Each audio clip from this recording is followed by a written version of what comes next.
Hi అండి. ఈరోజు వీడియోలో హెల్దీ అండ్ టేస్టీ కీన్మా కిచిడీ రెసిపీని అయితే షేర్ చేసుకుంటున్నాను. దీన్ని మీరు బ్రేక్‌ఫాస్ట్‌లో అయినా తీసుకోవచ్చు, లంచ్‌గా అయినా తీసుకోవచ్చు. హెల్దీగా డైట్ మెయింటైన్ చేయాలి అనుకున్నా, వెయిట్ లాస్ అవ్వాలి అనుకున్నా ఇది మంచి రెసిపీ అన్నమాట. లేట్ చేయకుండా ఇది ఎలా తయారు చేసుకోవాలో చూసేద్దాం. దీనికోసం ముందుగా హాఫ్ కప్ వరకు కీన్వా తీసుకున్నాను. ఈ కీన్వాకి బదులుగా అరికెలు, సాములు, జొన్నలు, ఊదలు, సజ్జలు ఇలా చాలా రకాల మిల్లెట్స్ అయితే ఉంటాయి కదా! వాటిలో వేటినైనా కూడా తీసుకోవచ్చు. ఇలా హాఫ్ కప్పు కీన్వాని తీసుకున్న తర్వాత దీంట్లో మరొక పావు కప్పు వరకు ఎర్ర కందిపప్పుని తీసుకున్నాను. మసూర్ దాల్ అంటాం కదా! ఆ పప్పుని తీసుకొని మరొక పావు వంతు ఫిల్ చేసుకున్నాను అనమాట. అలాగే మిగిలిన బ్యాలెన్స్ పావు వంతు కూడా పెసరపప్పుని తీసుకున్నాను. ఇలా మొత్తం అన్నీ తీసుకున్న తర్వాత వీటిని ఒక బౌల్‌లోకి వేసేసుకొని నీళ్లు వేసి 2, 3 సార్లు బాగా వాష్ చేసేసి మళ్ళీ నీళ్లు వేసుకొని కనీసం ఒక గంట, గంటన్నర పాటు నాననివ్వాలి. ఇలా నానబెట్టడం వలన మన డైజెస్టివ్ సిస్టమ్‌కి హెల్ప్ అయ్యే ఎంజైమ్స్ అనేవి రిలీజ్ అవుతాయి. గంటన్నర తర్వాత ఇందులో ఉండే నీళ్ళని వాడ్చేసుకొని కుక్కర్‌లోకి పప్పు దినుసులన్నీ వేసేసుకొని ఒక కప్పు కొలతకి 4 కప్పుల వరకు నీళ్ళని వేసి కొద్దిగా ఉప్పు అలాగే కొద్దిగా పసుపు వేసి మూత పెట్టేసి 5 లేదా 6 విజిల్స్ రానివ్వాలి. ఈలోగా హాఫ్ ఉల్లిపాయని చిన్న ముక్కలుగా కట్ చేసుకోవాలి. అలాగే 4 లేదా 5 పచ్చిమిరపకాయలని చిన్న చిన్న ముక్కలుగా కట్ చేసుకోవాలి. అలాగే చిన్న క్యారెట్ ముక్కని తురిమేసుకొని కొత్తిమీరని కూడా కట్ చేసి ఉంచుకోవాలి. ఈలోగా కుక్కర్ విజిల్స్ కూడా వచ్చేస్తున్నాయండి. కుక్కర్ కంప్లీట్‌గా చల్లారిన తర్వాత మూత తీసి ఈ పప్పు మొత్తాన్ని కలుపుకోవాలన్నమాట.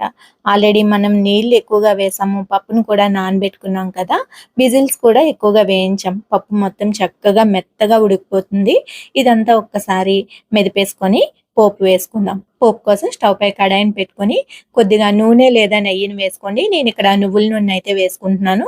దీంట్లో కొద్దిగా జీలకర్ర వేసి 2, 3 ఎండుమిరపకాయలని వేసుకోవాలి. అలాగే కొద్దిగా కరివేపాకు వేసి చిటపటలాడిన తర్వాత కట్ చేసుకున్న ఉల్లిపాయ ముక్కలు వేసుకోవాలి. అలాగే డజను వెల్లుల్లిపాయ రెబ్బలు ఉంటాయి కదా! వాటిని తొక్క తీసేసి ముక్కలుగా కట్ చేసి వేసుకోవాలి. దీంట్లోని ఈ వెల్లుల్లి ఫ్లేవర్ చాలా బావుంటుందండి. మీకు వెల్లుల్లి ఫ్లేవర్ నచ్చలేదు అంటే తగ్గించండి. లేదు అంటే స్కిప్ చేసేయండి. ఇవి కాస్త వేగిన తర్వాత దీంట్లోని ఫ్రెష్ బఠానీ అలాగే తురిమి పెట్టుకున్న క్యారెట్‌ని కూడా వేసుకుంటున్నాను. కట్ చేసి పెట్టుకున్న పచ్చిమిరపకాయలు ఉన్నాయి కదా! అవి కూడా వేసేసుకొని ఈ పోపు మొత్తాన్ని వేయించుకోవాలి. దీంట్లో కొద్దిగా ఇంగువ, కాస్తంత మిరియాల పొడిని కూడా వేసుకోవాలి. ఆ క్లిప్పింగ్ మిస్ అయిందండి.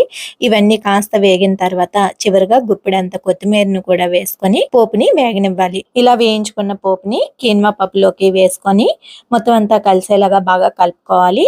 రుచికి తగ్గట్టుగా సాల్ట్‌ని అడ్జస్ట్ చేసుకొని పప్పుని 5 నిమిషాల పాటు లో ఫ్లేమ్‌లో ఉడికించుకోవాలి. ఇలా ఉడికించుకోవడం వల్ల పోపులో ఉండే ఫ్లేవర్స్ అన్నీ కూడా పప్పుకి చక్కగా పడతాయండి.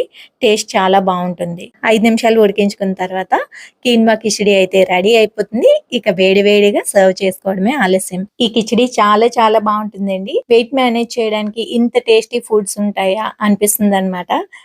సూపర్‌గా ఉంటుంది. డెఫినెట్‌గా మీరు ట్రై చేయండి. ట్రై చేసిన తర్వాత మీకెలా వచ్చింది అనేది షేర్ చేసుకోవడం మాత్రం మర్చిపోకండి.